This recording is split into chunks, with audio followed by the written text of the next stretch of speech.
just while we're talking about strong leadership, I think, Caleb, opposition leader Peter Dutton has had a very good couple of weeks. I mean, obviously, with the voice referendum going the way it had, I think he's not danced on that grave. He's just let that go, and I think that was the right thing to do. Yep. He's come out and warned the Albanese government to be very careful about any plans to repatriate Australians who are stuck in Gaza. Now, this is what he said on 2GB this morning. Have a listen.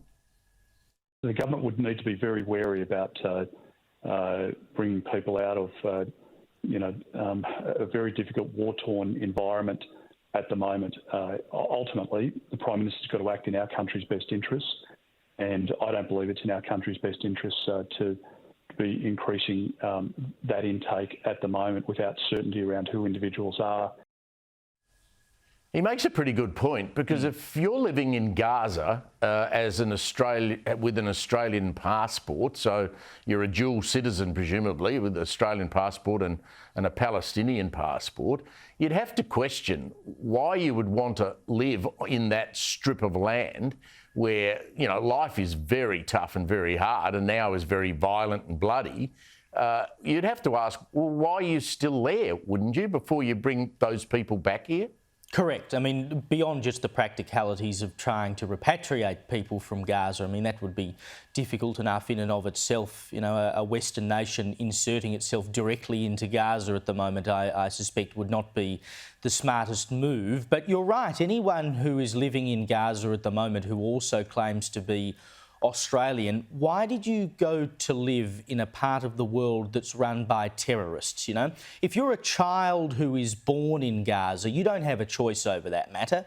That's something else entirely. But if you are someone who leaves Australia with an Australian passport and you go to live in Gaza, an area run by terrorists, a bunch of terrorists whose objective is to wipe out Israel and wipe out the Jews, I think it's very fair for us to question your motives in being there. And if you go there and then all of a sudden go, oh no, the shit's hit the fan, I can't take this anymore, I want to go back to Australia, you've done your dash. Yeah, well, Amanda, we saw with the Syrian war brides, the women who went with their partners and the partners were fighting with ISIS, many of them spent years in camps there waiting to be returned to Australia. We should be as careful, should we not, with people coming out of Gaza as well. I mean, it's not just, surely we're not just going to, have a bus turn up there and they're going to jump on board and end up back in Sydney or Melbourne. Well, no, but I actually think Dutton's comments lack leadership. I think it lacked compassion, and he was kind of sitting on a fence there and justifying and making the assumption that every single person that is there right now with a dual passport, or just in general that lives there, is somehow connected to terrorism.